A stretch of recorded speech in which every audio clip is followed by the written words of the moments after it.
Hey everyone, welcome to our next live panel event here at Doc.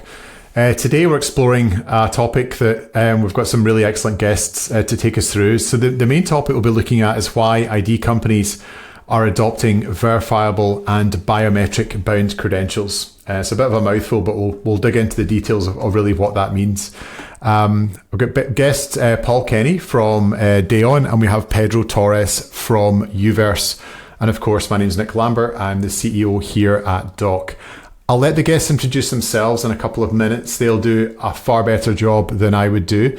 But just to outline the usual structure for people that are revisiting or kind of coming back to hear us again, we'll run through a session. It's entirely Q&A this time. So I'll be posing a number of questions and thoughts for Paul and for Pedro to answer.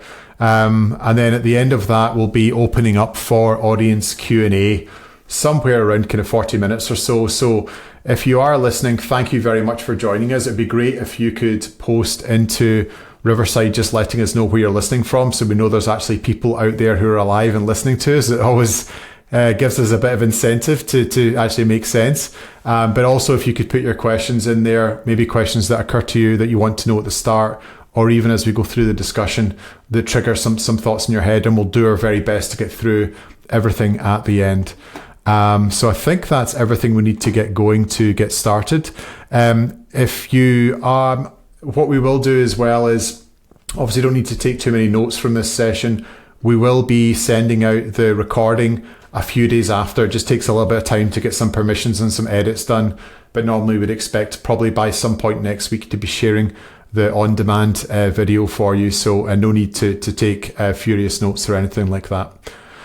So hopefully that all makes sense. So I'm going to pass over first of all to Paul and then on to Pedro. If you would be kind enough to obviously let us know who you are and who you work for, and just a very kind of brief insight into yourself, and then we can get moving. So over to you first, please, Paul.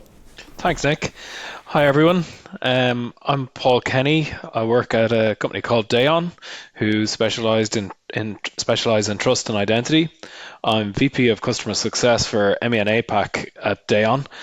Also product owner of our Identity X platform. And yeah, I've been working about 20 years in identity and primarily working with customers. A little bit of working with our engineering team as well, but for the most part with customers. Fantastic. Thank you. You're very welcome to be here. And Pedro, over to you. Thank you. Well, first of all, let me thank you, Nick and Doc.io team, Francisco and you, and also for the kind invitation.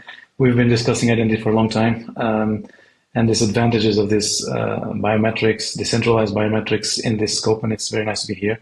My name is Pedro. I've been working in the area of digital identity for over 10 years now. And before that, I was doing research in AI. But more recently, I founded Youverse together with my two great colleagues, Vitor and Miguel. And essentially, Youverse is and we are on a mission to free 8 billion people from bureaucracy while empowering them to own their data. So our main thing is to simplify processes and making sure that the data is owned by every user, every citizen. So in the end, we try to enable the users themselves to safeguard the privacy, but have a streamlined experience. And for businesses, it's about accelerating how they onboard their users, but making sure compliance and data breaches, compliance is there and data breaches are not there. Let's say it like that. So super excited to be here. Thank you. Great, thank you. And they're really, really worthy objectives from a company, Pedro. So thanks for getting into that for us. Moving into the topic itself, or at least starting to skirt around it a little bit. You're both kind of leaders in companies working in the biometrics and identity spaces. Verifiable credentials have probably been around as a kind of thought since 2016, 2017. When did they first come onto your radar, Paul? Yeah, I suppose always felt that digital ID was a problem there to be solved for us, and it's interesting just watching the different forms it's taken on. Like I remember the really early days of Microsoft Passport through to all sorts of things in between. And yeah, I suppose self-sovereign frameworks started to look really interesting, and seeing the VCs evolve out of that, I think has struck that sort of happy medium between sort of being standards based, yet solving the problem in an explainable manner to users, and that and end customers, and something that they can relate to and understand. So I feel like it's really mapping onto that mapping onto the physical world is helping people to understand it. So I feel like we're finally getting to something that's sort of bridging that gap between something that us in the identity space can get versus the people that are going to be actually using the technology. Excellent, thanks for that, Paul. And what about you, Pedro? When did you When did you first become familiar with verifiable credentials? Yeah, that's actually interesting story, because we were not particularly looking for that. We're trying to solve challenges in biometrics. So basically solving the problem, that how can I prove to you I've got exactly the same face as the person you saw before, but you don't know what my face looks like, which is simply put seems impossible. But that's how we came up with this distributed biometrics idea, where I can protect the privacy of my biometrics while making the proof that's needed. But then we started to look into, okay, we should do this for the whole identity. We had worked in the space of identity before, like governmental identity. So how can we do something similar, where I don't give you the scan of my passport, or I don't give you the full thing. I control it. It's on my hands, in my hands. And what I discovered was very interesting was that there was a whole world already there. That those dates you said, a bit after that. So they were already for a few years there, and I was quite surprised because there's a very interesting solution, the verifiable credentials that are there. So self-sovereign identity, as Paul was saying. But very surprisingly, this was very, very, very surprising. The technology seemed perfect. It seemed like this is great. And then you think, why is this there for 4 years and it's not yet everyone using it? Why? What's happening here? So I think that was about maybe 2020 or 2021, 2020, I think, that we started looking into this and how can we use them as well. Yeah, and it sounds like great timing, because it's never great to be the absolute trailblazer, is it, Pedro, where you're literally breaking down every barrier. So you guys coming along a few years later when at least some of the journey's been made is probably pretty good timing, and you're still nice and early into the marketplace. So that's a good point, Nick. I think hopping on, every single time you think there's this problem is solved, you'd be out of business so many times. But I do feel VCs has that momentum behind it, where this is the one that we're going to see everyone come together on. Yeah, I damn well hope so. Sorry to interrupt there, Nick, but also it's too early is not good, but too late is not good. And I think actually that's why I think you were hinting at, Paul, is that in 4 years, it's going to be too late. I mean, lots of things are happening now, and we probably will talk about those, but the wallet from the European Union, etc. Some momentum is being now in the right moment for this to be the right moment, right? Absolutely.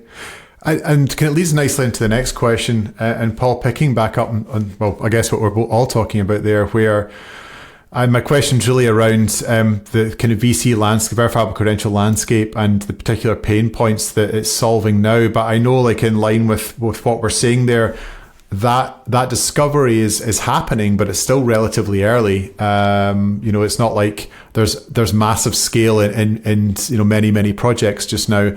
But Paul, what are you seeing at Daon? Obviously, we've started to work with you a little bit. What are the kind of particular pain points that either you're seeing VCs being able to solve, or you anticipate VCs being able to solve in the very near future? Yeah, well, I suppose the one that we're hearing a lot of noise about at the moment is certainly reusable ID and providing a path towards to that. And it certainly means, I think, some of the benefits of that and some of the pain points it solves are like potentially reducing or potentially eliminating the use of physical documents in remote identity journeys, which, are terrible from a security standpoint, and really bad user experience as well, very high friction. So I think that's certainly a pain point that I see VCs being an enabler to resolve. But for me, I'm not even sure that reusable ID is the killer app for VCs. I think it goes well beyond identity, and being able to actually link data and attributes to that identity is for me where I think the killer app for this could be. And as you see more and more, I would say, privacy preserving legislation coming into place with how people share data, putting the user in control of that data, letting them be able to share it and be able to associate it with a trusted identity, to me that's very powerful, and I think it'll be really interesting to see what we can do with it. Yes, a lot around consent as well there, would you say, Paul? Like where the individual's like in control, but they're actually potentially sharing information with either lots of departments within the same organization, but they're able to consent at every step as to who's able to who they're giving this information to. Exactly. Know who they're sharing it with, for what purpose, for how long, and what they want to share. Maybe not everything. Yeah. And Pedro, on your journey as you've been going through this stuff, what are we asked this actually on a previous panel, and it was really interesting, but are you seeing lots of kind of misconceptions come through and misunderstandings about verifiable credentials? That there's maybe stuff that you see in the press or that you maybe see some of your customers repeating, but what do you think are some of the biggest misconceptions around decentralized identity and specifically verifiable credentials? Yeah, I think this is it's a big topic. Physical documents are perfect. The only thing they have bad about them is that they're physical. But the concept of the physical document, imagine there was no internet. It's exactly what you want. You want to have something which is signed somehow and you can check it, and that proves something to the other person. And digital verifiable credentials are exactly the digital version of that. It's just something I can prove to you that's been signed by the right person and has information there, but now can be used online, whereas physical documents can't. But in the middle, so there were physical documents, now there are these digital credentials, but in the middle, which is where we are now, and sometimes only in the physical ones, is this centralized identity. And what I think many people may not be completely looking at this in this way is that the centralized identities pose a very dangerous privacy issue, because if I open a bank account with some of those central identities, and there's somewhere in the government or in a private company, every time I use it, there's some footprint that I'm leaving of everything I'm doing, then we have a big problem. And I think, going back to your question, the misconceptions, I think, is on the one hand is maybe sometimes people mistake the two, decentralized verifiable credentials with these digital identities in general. They think it's the same. This is one misconception. The other one is when people just oversimplify it and think everything is a verifiable credential. For example, when I use my boarding pass and go on board the plane, I show a QR code. This is not a verifiable credential in the sense of SSI. And the point there is, just because it's something that I show you in a QR code, it doesn't have to be decentralized. So I think the words verifiable credentials, before it was self-sovereign identity, which is a name that even for non-natives, probably even more difficult, but it's even for natives, self-sovereign identity doesn't mean, it's very difficult to immediately know what it is. Whereas verifiable credential is like, it's verifiable and it's a credential. It seems like you understand everything, but it's actually a very specific definition. So I think one misconception is knowing what is centralized and what is decentralized, and that the verifiable credentials are actually decentralized. There's no central authority that can own the information there or that can prevent you from using it. And just to finalize, I think the other misconception is sometimes, which is maybe some people like us sometimes do, enthusiasts of this and understanding what decentralized means, we go to the other spectrum, the other side of the spectrum, and we feel, okay, everything, if everything is decentralized verifiable credentials, privacy is solved.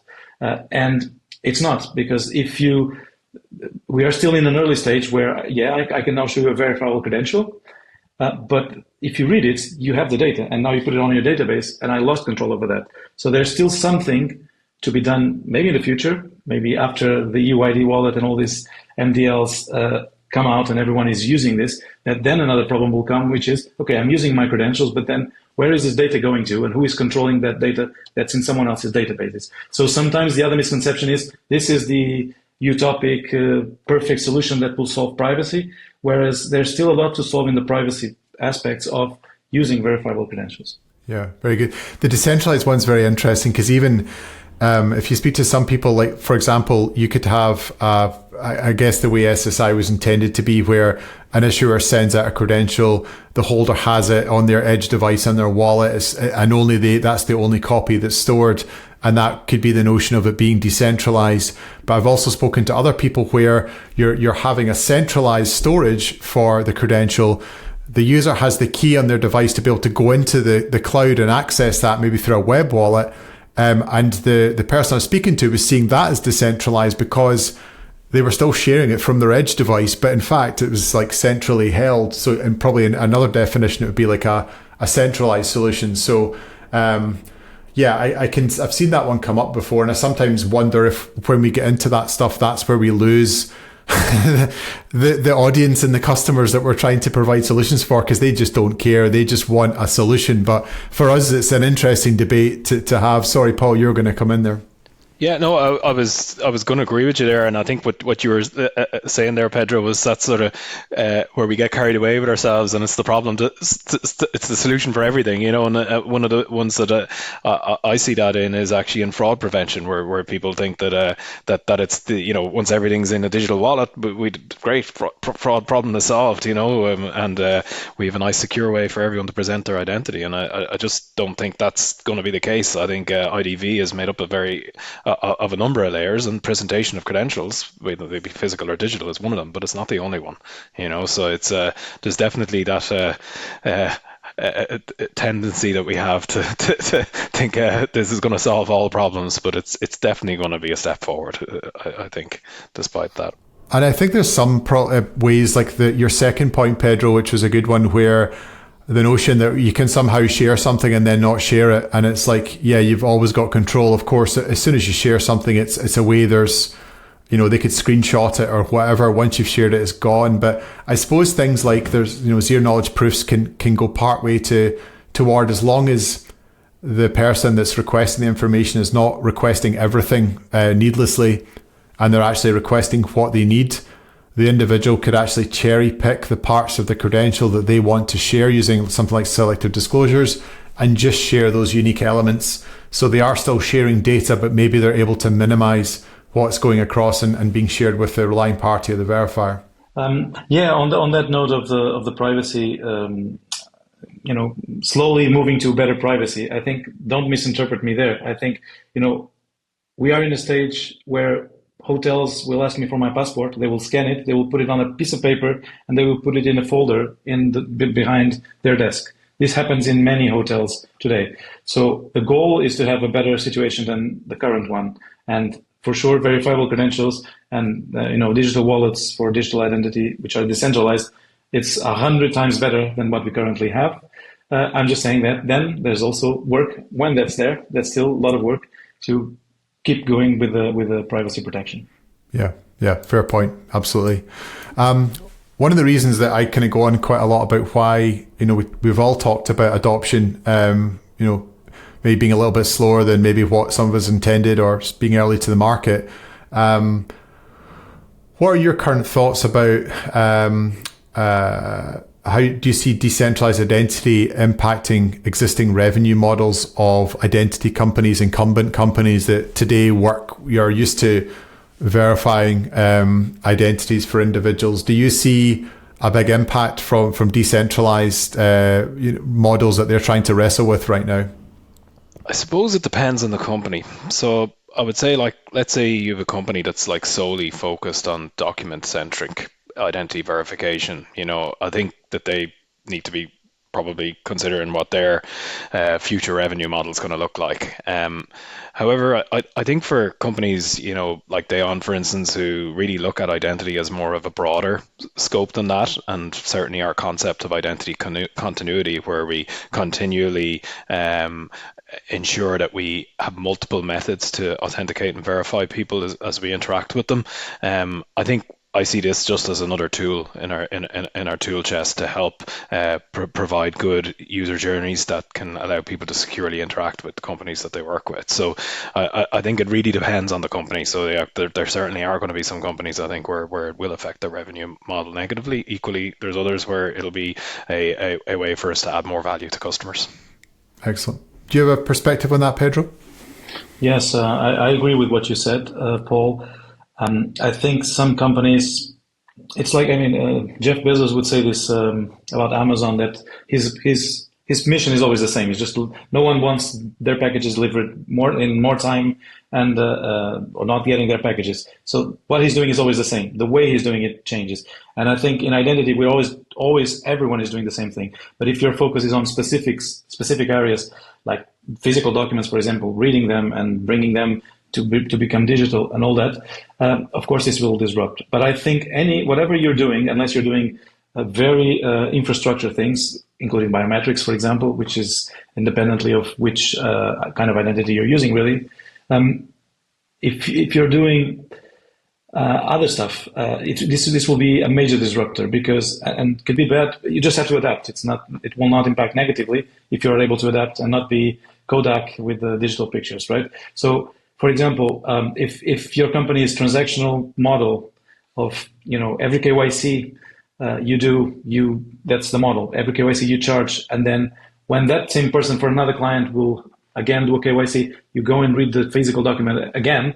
This will be completely disrupted because KYC should be reusable. It's not just about verifiable credentials anymore. It's like it's not sustainable that every time I want to use something, I will use and go through a process of using a physical card and go through a process every time I want to do it. At some point, we'll just do it once and reuse it. And the problem or the difference between the current KYC companies that don't use verifiable credentials with the verifiable credentials ones is that the verifiable credentials ones are interoperable. So once you've done it one time, now this can be reused and it's part of the whole, it can be used by anyone. Whereas the other ones are very monolithic. So you do the KYC with them, even if it's reusable, it's just for them. And that's going to be disrupted for sure. This interoperability for reusability is a major disruptor, and it's why it's so good as well. Yeah, I think it's also a benefit for security, minimizing the amount of times we try to digitize that physical document. Every time you do it, you have a security risk involved.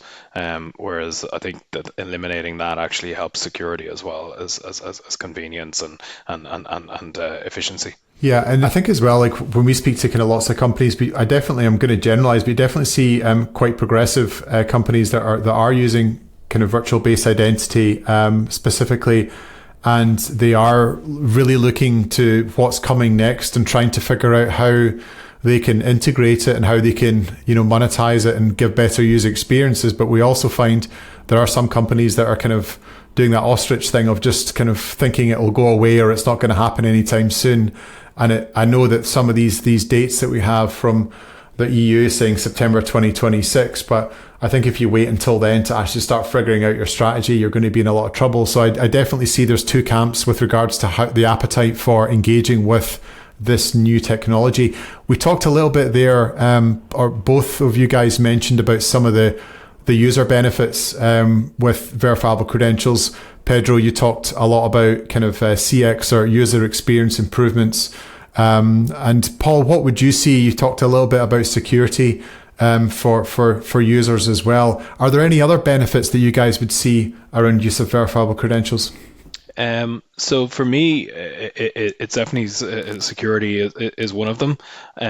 I would say the two other aspects that I would consider are the privacy preserving model. So being able to put myself in control of that data. I think Pedro made some good points about maybe not being in control of what happens afterwards, but at least being able to decide who you're comfortable and what you're comfortable sharing with people. I think that is probably, I would say, one of the bigger benefits of it, for sure.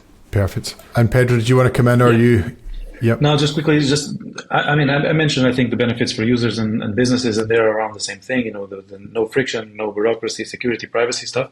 But I think there's a bigger benefit, which it's difficult to predict at this moment. But it's, if you make this, if this ecosystem gets the necessary adoption, and I'm sure with government now, at least the standard will be much more used, and people will be using it every day in a bit of time. But I think there's this flourishing ecosystem of innovation that we haven't seen yet because the adoption is not there. So you won't the incentives for completely new apps to appear that use different credentials is not there yet. It's just something that will come up.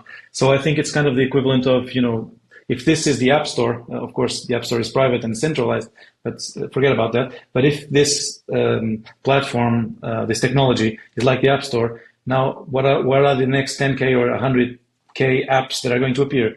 And it's very difficult to predict or very difficult to say what those will be. But for sure, they will bring benefits, otherwise they won't be in the market. So those combinations of different credentials, for example, can I use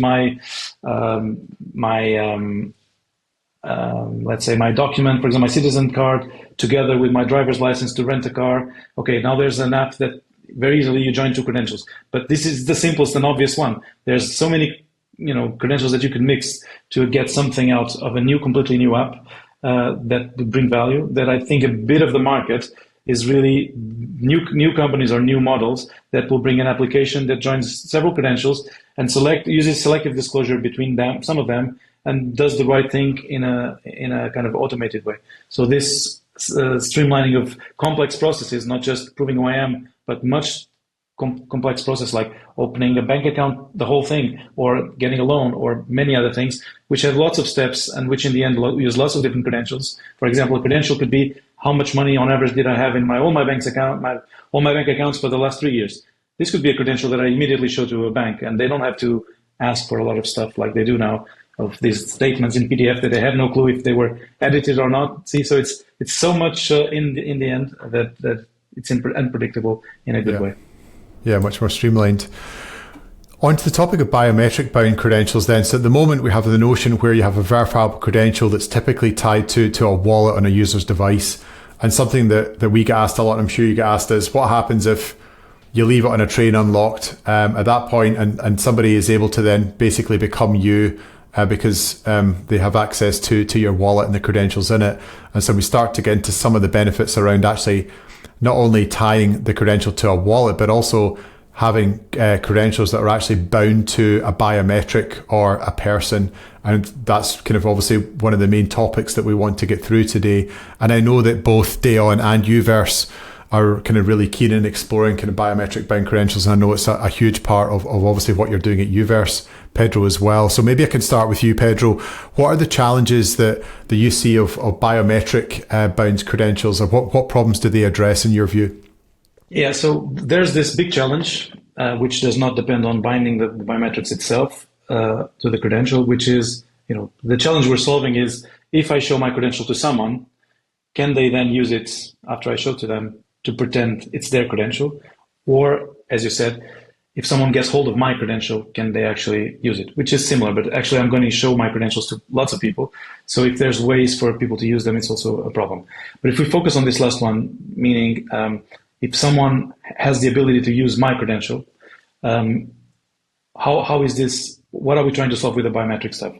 So, as I said, verifiable credentials are just nothing more than a digital version of a card. And from the last 100 years, passports, identity cards, travel cards, so many of those actually have the picture right by its side because they are high value or they are so important that you need to make sure it's the right person using them.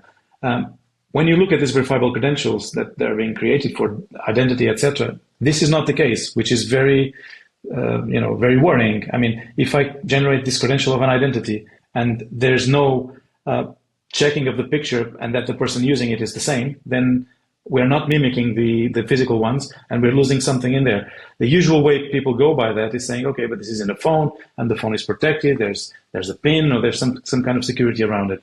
And even if the unlocked phone on the train is kind of a far-fetched or not the big risk, I think there's so many more risks than that. I mean, just the fact that you use a PIN instead of a face to use a credential as important as signing a contract, something you can use your identity to sign a contract, very high value contract, open a bank account.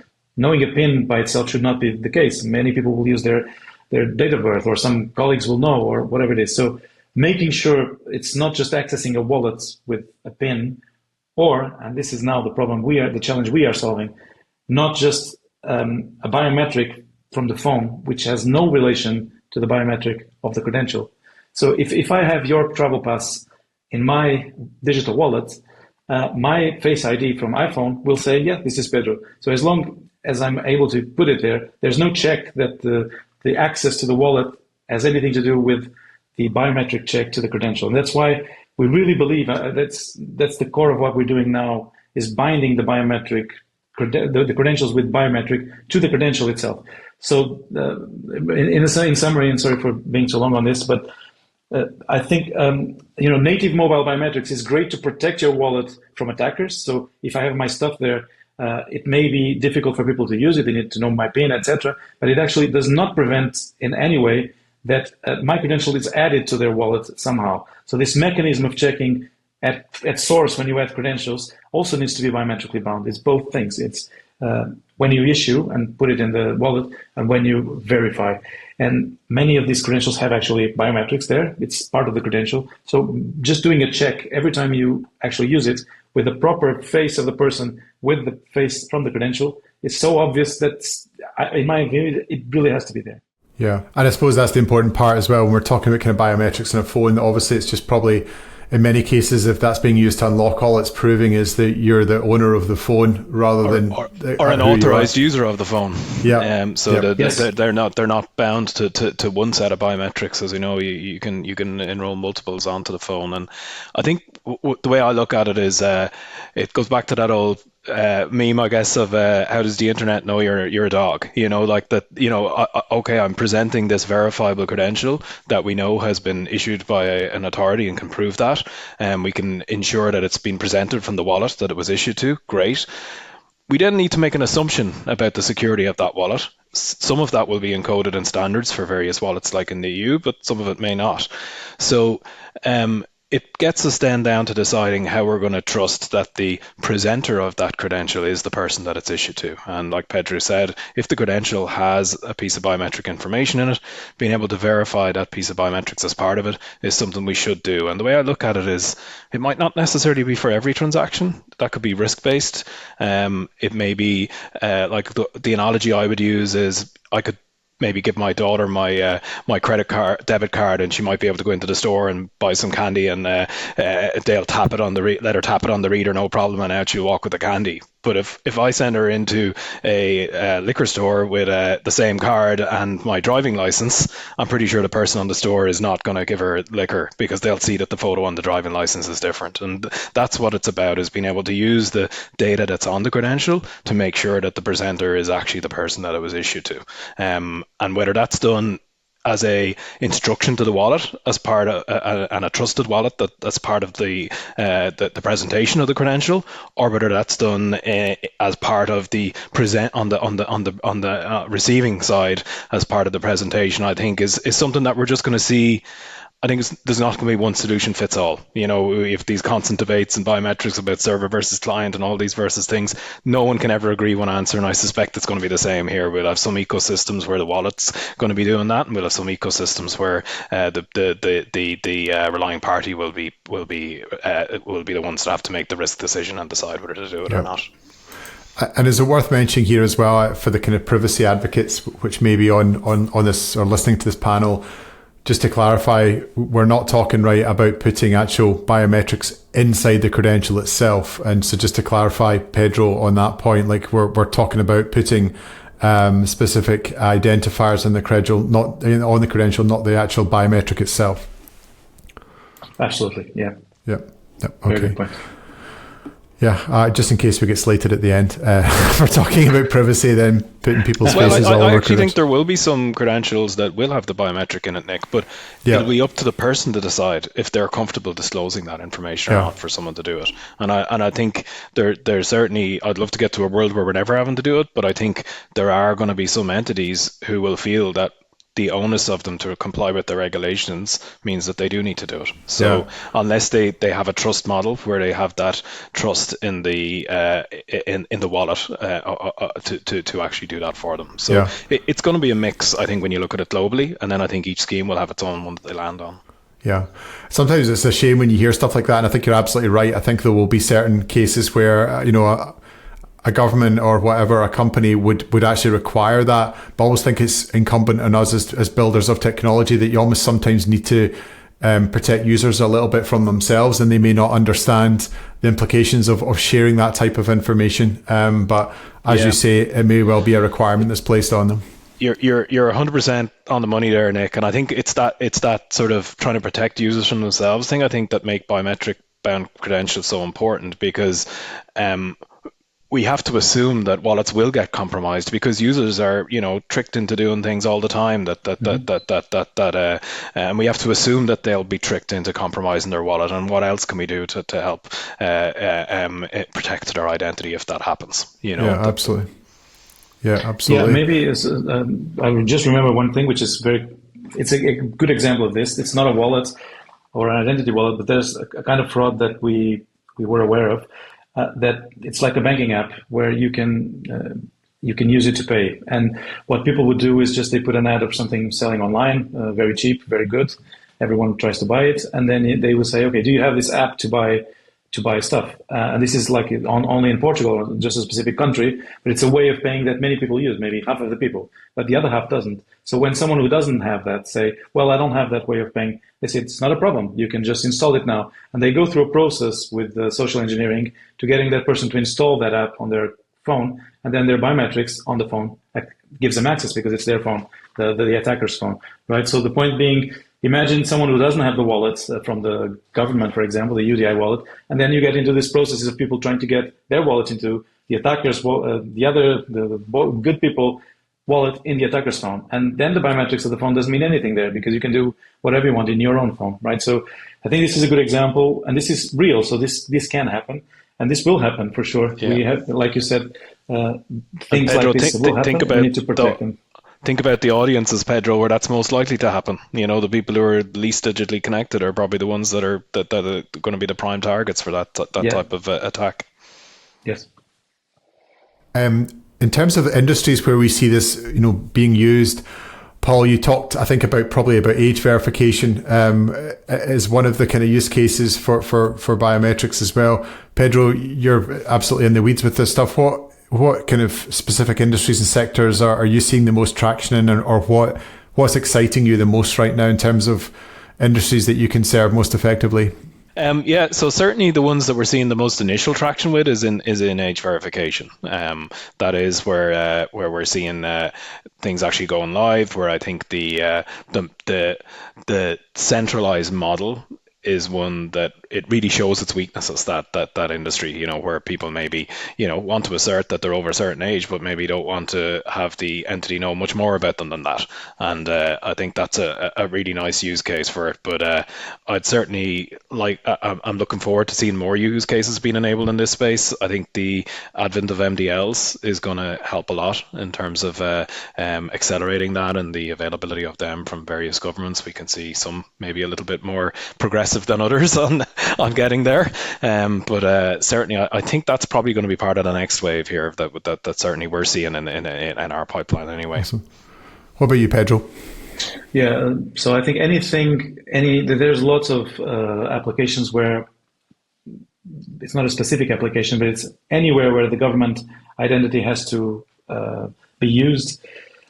Again, I'm not sure if the question is about verifiable credentials in general, the biometric-bound credentials specifically. It is. But for the biometric-bound. So, yeah, I think government identity is always, you always need to do biometric binding, and you always need to check it's the right person. There's some digital identities even in Europe where they issue it with a PIN, some username, maybe it's the phone, maybe it's some number, and then a PIN that you have, and you can use it.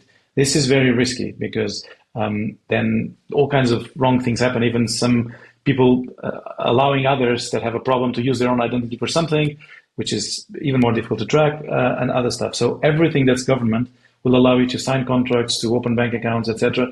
All those, I think they need to be it. And I'm sure even the governments themselves will want to have that as soon as possible. The other ones, Paul mentioned this a bit earlier with the payment of the card.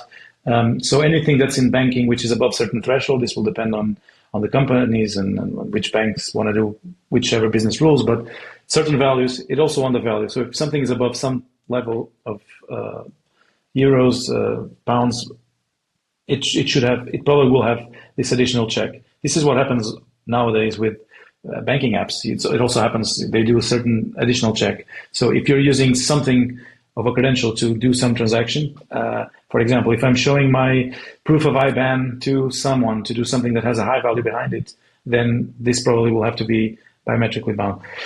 I think just to finish on that, I think the age that you mentioned, Paul, is a very good one. And I just remember, very recently in Australia, they've changed the rules for social networks. I think it's still an ongoing process, still 1 year for the changes to go. But basically, they need to make sure that anyone below 16 is not able to use social networks. So you're not going to put potentially 12-year-olds or 14-year-olds under some face scan to estimate their age. This doesn't make sense, at least to me.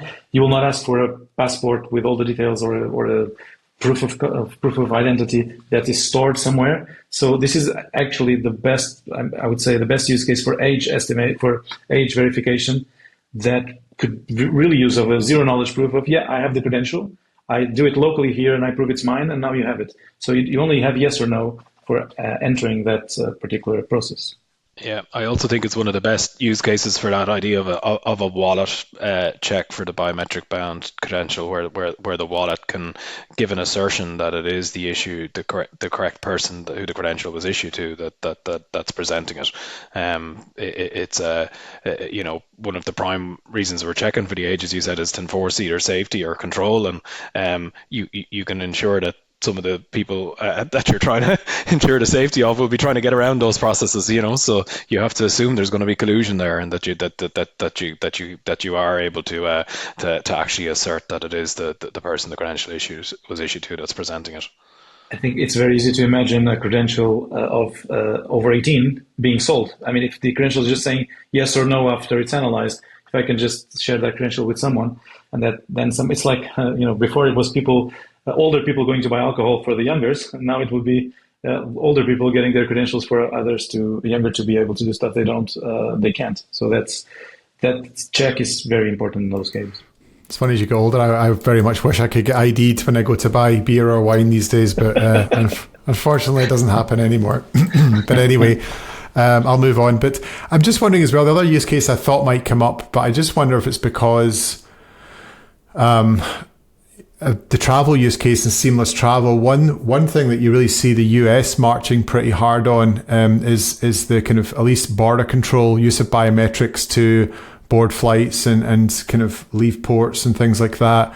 But I don't think we're seeing that as much in Europe, and I don't know, maybe there's privacy notions around why that's happening. But is that something you'd agree with? Do you think that America are moving away from us, and do you think that's a good thing, or do you think that the EU are maybe more privacy centric and that's why they're moving more quickly?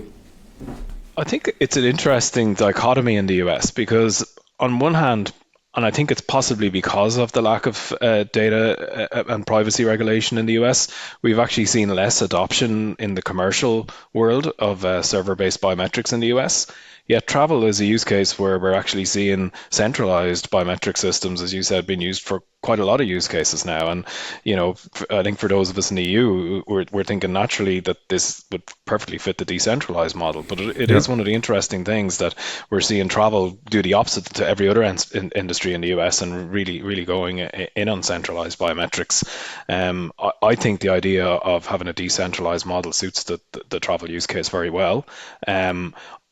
It possibly doesn't enable some of the, let's say, as they call it, naked biometric use cases, where basically I don't need a device with me and I'm using systems that are working off live feeds to identify me. Some people would argue that provides a better, smoother user experience than maybe presenting a phone or some sort of second factor that contains the credential as part of the journey. However, on the other hand, I think the privacy maybe trumps that little. I'd rather present the phone and not share my biometric data to a big database backend. That's my own personal take, but it's certainly an interesting use case, and interesting to see the difference of opinion in different regions on it. Yeah, definitely. Do you see then with so kind of got like something that we're seeing, and I think the whole industry is seeing, is the MDLs, the mobile driver's licenses in the US has moved quite rapidly this year, certainly more quickly than I would have thought. Obviously, we have EIDAS stuff coming in 2026. Do you see an impact then of those government-backed credentials or ID forms coming in? Do you see a role for biometrics within those ecosystems? I think it's exactly fits into the previous answers of anything that has to do with government identity will need to be biometrically bound. MDLs or the European wallet, they are one case of verifiable credentials for government. I don't see any other possibility for you to use an identity. That's why when they were physical, and they still are physical, but in the physical ones, you always have the picture right there because it's the first thing people do. If I imagine me opening a bank account or doing something with my passport, but my passport never has a picture, I just show it. There's some name there, some date of birth, and they just look at it and type it in. They wouldn't be trustworthy. You need to check that the passport has not been tampered with, that there's a picture, it matches the person. So I think clearly also the discussion that Paul was alluding at there before in privacy is relevant here. I think so US versus EU, for example. I think people nowadays, it's not like you have to take your phone from your bag and do a lot of work. Most people will be already like this as they are boarding because they're doing something on their phone. So using this as a factor where you have some information that needs to be checked to avoid the centralized naked verification as before, it's not a usability issue, I think. So in the end, I think everyone, even the US, everyone will migrate to this. Something's in my phone, but I still, depending on the case, may need to check that I'm the right user here. And maybe it's on my phone that I can check that directly, right? So I'm using the phone and the face on the phone to prove that's the credential. It's used for 3 seconds or 5 seconds. I put it there, tap it, whatever it is, and I can use it. It's how we do everything now these days. There's some biometric check on your phone and you do something. So I think this is both MDLs and UDI. They will all converge to this. And maybe just a quick comment on, there were a few pilots and even operational travel use cases where people would board with the face, no documents, etc. Some of them only have actually been stopped, or there were some issues with privacy and biometric being used in that particular because of the protection authorities in that country or something like that. And I think it's reasonable, and you will see more of that. Once you have these verifiable credentials that are local and that you can control, that's your biometric check should not go to be done somewhere else. It should be done locally or in a way that's privacy preserving. So no centralized databases of faces, but still the ability, as I said in the first beginning, to prove that's the face as before, but without you knowing my face, which is strange. It seems strange, but that's exactly what the modern biometrics should do. You're able to prove your face is the previous one or it matches a credential. No one knows what your face looked like. They just know it matches and it's correct. Fantastic. Yeah, thanks for that. That's a great answer. Okay, so we're into the last 10 minutes or so we should move into some of the audience questions. So let me go to Usman. Usman is asking, how do you see the use of verifiable credentials for digital signing? So either one of you, if you have an opinion on that, please feel free to give it a rip. I think as part of digital signing, we will need to ensure that, again, that the person the credential was issued to is present. And it's really important for signing. If I'm signing a contract for a large value loan or something like that, we need that to be part of the process. So I see it as being part of the process of digital signing will be to ensure that the actual signatory is present before the digital signature is applied.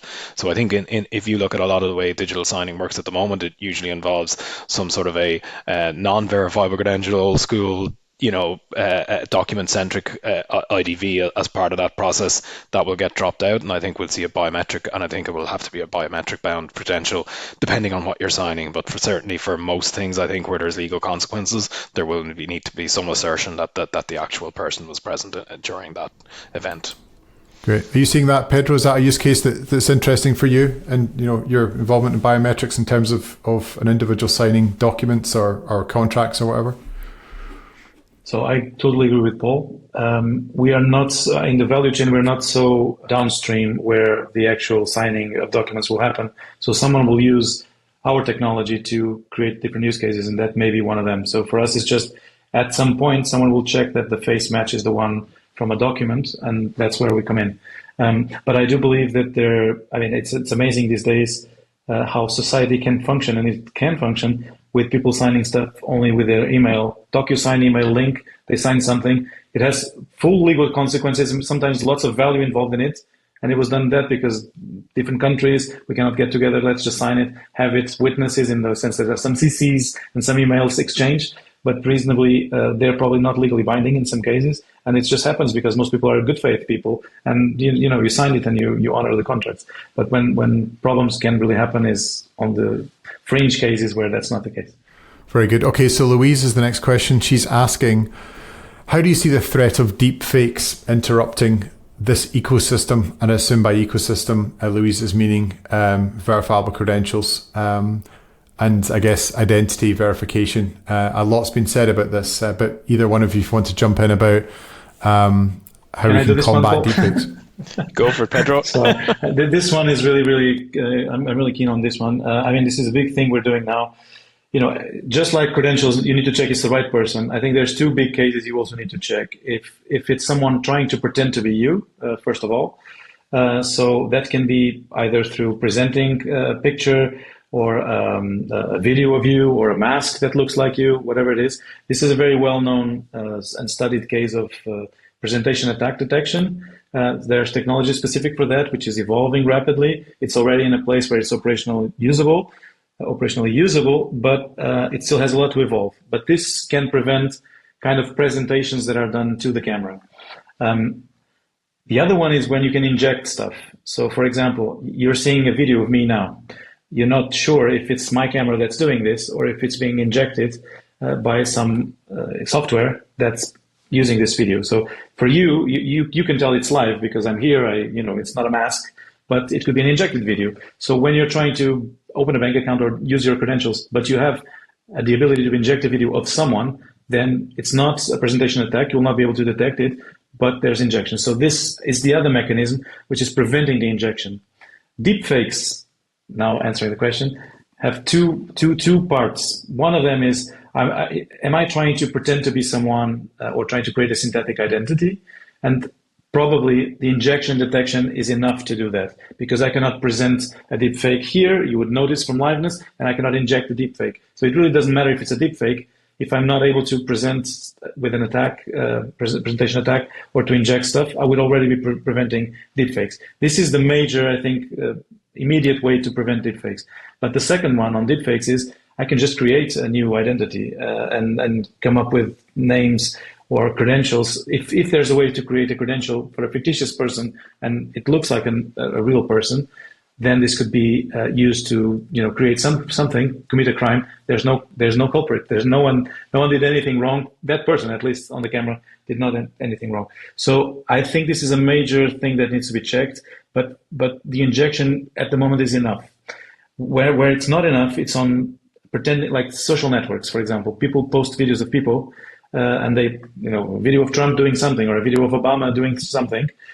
This is not injection detection, doesn't solve it. It has to be actually detecting it's a deepfake.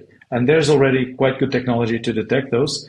Those are efficient and those are usable and are useful, but I don't think those are an immediate need for solving the identity problem. You can prevent those from liveness and injection. And sorry for the long answer here. It's complex. No, it's definitely an interesting topic, and one that actually is quite nuanced. I agree with you about the difference between, let's say, preventing the use of synthetic identity and then preventing the use of, let's say, deepfake models to maybe simulate active actions and things like that people might have to prevent replay attacks of real identities.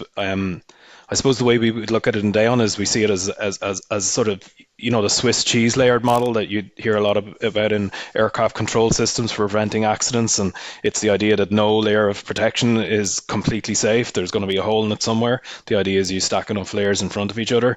And by that, you provide a system that provides enough fail safes to get through. And that's the way I see the deepfake problem being solved as well. Like Pedro's on the money, like the injection attack prevention is definitely you're going to the source of the input. You're trying to prevent that images being injected there, whether that be through digital means or whether that be through presentation attacks with screens to the camera.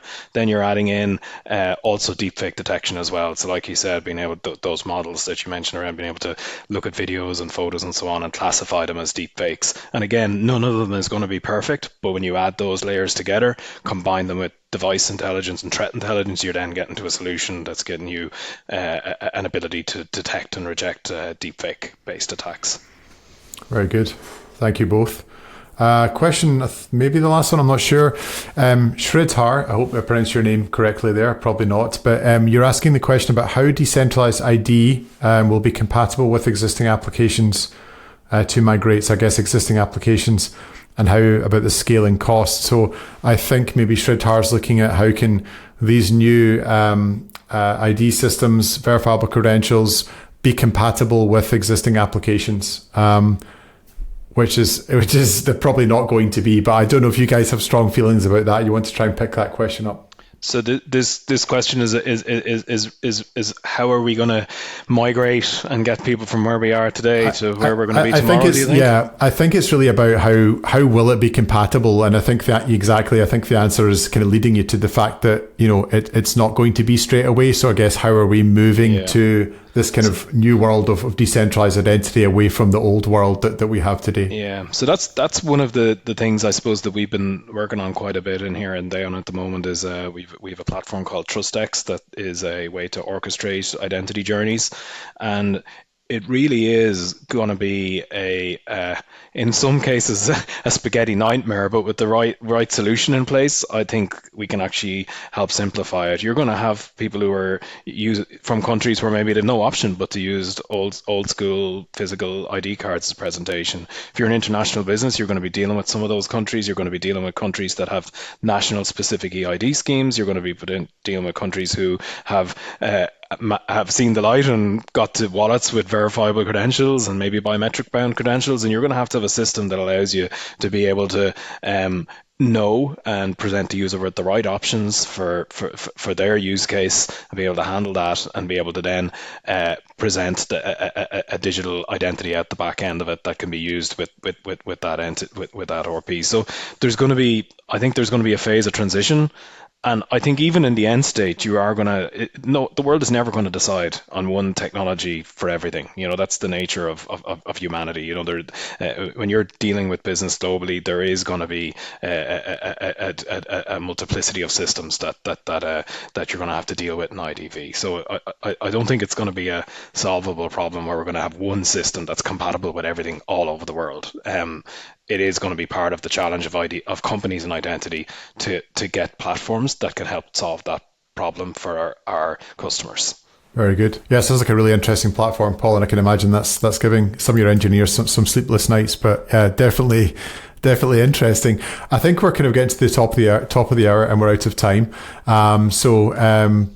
Paul Kenny. I might just pick up on one thing, Nick, before you do. Of course, please go ahead. I saw Jamie making a few comments there, and one of them was we should have a driver's license. Why not a social media license? I was wondering, do I need to do a test for that?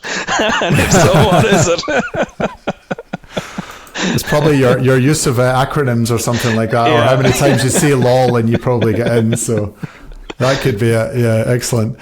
Thanks for that question, Jamie. Sorry we missed that one. If there's maybe some that we'll try and get to, there's probably a couple we didn't quite get to, so maybe we'll try and pick those up somewhere. But thank you very much for everyone who put questions in. Of course, thank you very much to Paul and Pedro for taking part. I hope you guys found this fantastic, and I hope the audience kind of watching found it helpful, talking obviously about how ID companies are thinking about adopting verifiable and biometric bound credentials.